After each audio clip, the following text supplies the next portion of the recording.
I've been back meditating every day for the last couple of months, and I'm really feeling the benefits of it. And so I thought I'd do a video today talking about the benefits of meditation and what I'm now using to actually help myself get into a better meditative state.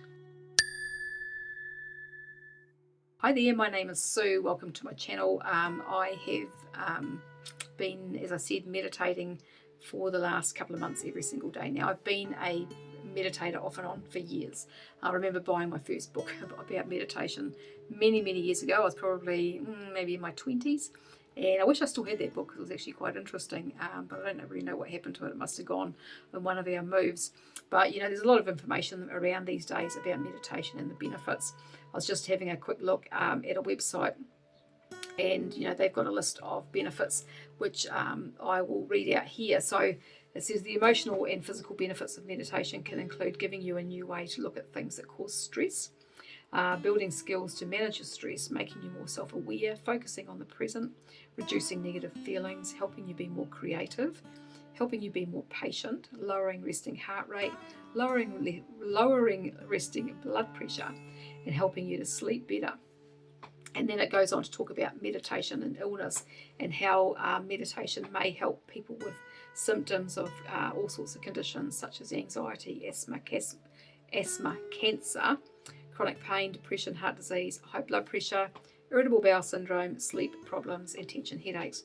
Now, the reason that I decided to start meditating again every day, and I really decided to make a commitment to myself to do this, is because I am working to resolve mold illness. Now, when I look into the information about mold illness, there is a thing that is termed the cell danger response. And so a huge part of resolving mold illness is to turn off that cell danger response. And meditation is a tool for doing that. And so that is a big part of why I'm doing this every day. The other reason is that, now before I go too much further, I want to just let you know that I have set up a group on Localscom. I'll pop the address here and underneath the video if you want to check it out. Now the group, the reason for setting up the group, it's only been up about a week and we're only a tiny little group at the moment, about this big. But the reason for setting the group up was to provide a place where people who are having issues, health issues still on the carnivore diet, can hopefully get some help or suggestions or support for whatever they've got going on. I have a lot of people who follow my channel who have had ongoing health issues even on the carnivore diet, who haven't had everything resolve and miraculously heal. And so I thought it'd be great to have somewhere where people can actually go and support each other. And my hope for the future is to have a group with enough of us in there who have been through all sorts of stuff on the carnivore diet that we can really provide a place to help others to get the healing that they're seeking on the carnivore diet, because it can be difficult to find help, and especially if you haven't got a lot of money to spend. So yeah, so the link to my group is below, and if that sounds like something that might be useful to you, then feel free to go over and check it out. I've been listening a lot to Joe Dispenza, so I have read a couple of Joe Dispenza's books, and I have links to those in my Amazon store underneath the video. I've got links to a couple of Joe's books in there that I've read that are fantastic, and I listen to his videos off and on, and I'm really interested in what he's doing with the whole meditation side of things. Now, Joe does like 7-day workshops these days. He started off doing shorter ones, and then they've kind of extended out to these 7-day events, and I'd love to go on one of those one day. That's on my bucket list. But what he's doing is he's doing these 7-day events, and he might have 1,000 people there, or a few hundred people or whatever. I don't know, a lot of people anyway at these events. And he and his team, so he's a team of doctors and neurologists, neuroscientists and different people, and they test the participants. So they actually take blood tests and urine tests, and he said they test everything. They test sweat, and they test poop, and they test urine, and all of these things prior to meditation and after meditation, or prior to the event and after the event. so that they can see what changes, and they are collating data on the effects of meditation like no one has ever done before. He said they have massive amounts of data these days that show the benefits, and he's talking about, some of the spontaneous healings that they've seen at those 7-day events. So he said he's seen things that he never expected to see. People, getting up out of their wheelchairs and walking, and someone who was blind who regained their eyesight. He said it's just incredible. The woman who regained her eyesight, he said it wasn't only from the event. So she had bought some of his material prior, and she had been meditating prior to the event. But then at the 7-day event, she had been lying, meditating, and she was there for quite a while. And then when she opened her eyes, she had regained her eyesight. And he said, he did not expect to ever see anything like that. It's amazing. Because he talks about, with the events, that sometimes it's a bit like the 4-minute mile. Once that something happens for one person and they speak about it in front of the group, then others realise that it's possible for them, and changes quite often happen, kind of ripple effect throughout the group, because the other people have realised that, hey, this can actually happen and it's not impossible. And so it's really, really interesting listening to him. So a lot of the meditations that I'm currently doing are Joe's meditations. I am going to do some of my own meditation videos, and I'll pop them on the channel when I get a chance. I've made meditation videos before for myself, and I quite like doing them, so I thought I might do some and pop them up for other people to use as well.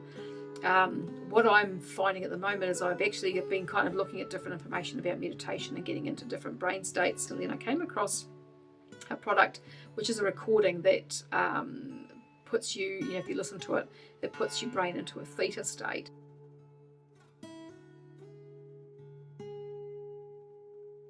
And I kind of looked, and I was like, because you get different ones on YouTube and that, but you never quite know whether they are for real or not. I've been using it for the last couple of weeks, and it's only about, 7 or 8 minutes long. And you could use that just on its own to meditate too. I think it has like 4 different audios with the frequency in them. Some of them are kind of guided, and then the others have just got music. So I've tried the different ones. I've been using mostly just the music one. And what I do is I actually use that before I meditate. So I will sit and kind of meditate with that just for the 7 or 8 minutes, however long it takes. And then I will do one of Joe's meditation videos. And what I've been finding is that I find it really much easier to get into that kind of really good meditation. Not every day. I have had 1 or 2 days where the old mind chatter has still been kind of carrying me away. If you haven't meditated before, the object of meditation, a lot of people kind of think, and I did too when I first started meditating, it's common to think that you have to quieten your mind right down, and that's pretty much impossible. So that's not the case at all. It's basically to get yourself into a state where you're not being carried away by those thoughts. You notice them and let them go, and just kind of watch them. So you're becoming the observer of your thoughts. And so, for example, if I'm sitting meditating and I notice some thoughts coming in, what I do in my mind, I don't say it out loud, but in my mind I just go shh, and then just let it go. And so you'll have patches where your mind is quiet, but then thoughts will start up again. And that's just kind of, it's an automatic thing that happens in our minds, and it's not us, but it is easy to get carried away with those. So for example, I had meditation a couple of days ago where I had stuff on my mind when I started, and hubby had said something, and we'd kind of not had an argument or anything, but it was just a bit of a contentious kind of subject. And I try not to do that before I meditate. So I try not to, look at my emails and all of that. Sometimes I do, and I think I shouldn't be doing this, because then it can get you into the whole thinking thing. I try to get up in the morning, go through, do my meditation before I do anything else. And so that day, like my thought processes thoughts started, and I just got carried away with them and forgot that I was supposed to be meditating, and then all of a sudden you're at the end of the meditation and you haven't meditated because you've just been thinking. So that's a different thing. Whereas if you can keep yourself in a place where you're just observing those thoughts and just letting them go, kind of like clouds, just let them go past, but not be part of them, not be involved in them, then that's kind of where you want to be with the meditation. And what I'm finding with these recordings is that is way easier to do. And so I don't think I'll be getting my money back on those, because I'm actually quite happy with them. If you want to know what they are, I'll pop a link below and you can go and check them out for yourself. But otherwise, if you don't want to use those, just meditating, using, some of Joe's meditations or whoever's meditations, whatever you like. There's all different types of meditations available online. And so, you can go and find something that suits you and try that. The meditation is something that I kind of want to talk about more on my channel, because I think it has a lot of value.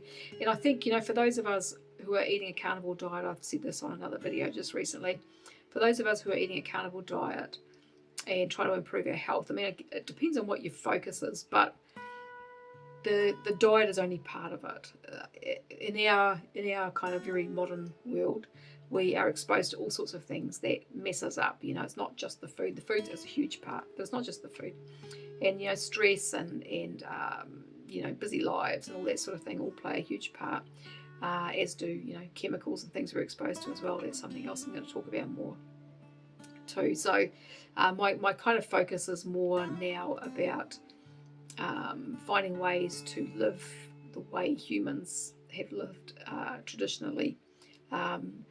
Not literally, but being able to get ourselves into the same kind of state. If you think about our ancestors, 50,000 years ago, they went out hunting and they ate food, and then, when their belly was full and they were just had nothing else to do, they would probably sit with a very quiet mind and just watching nature.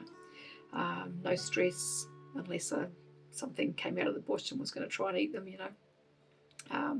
no stress, nothing really too much to worry about. So that's something that we as humans in this modern day, it would serve us to try and emulate that in some way. And I think that meditation can play a huge part in that.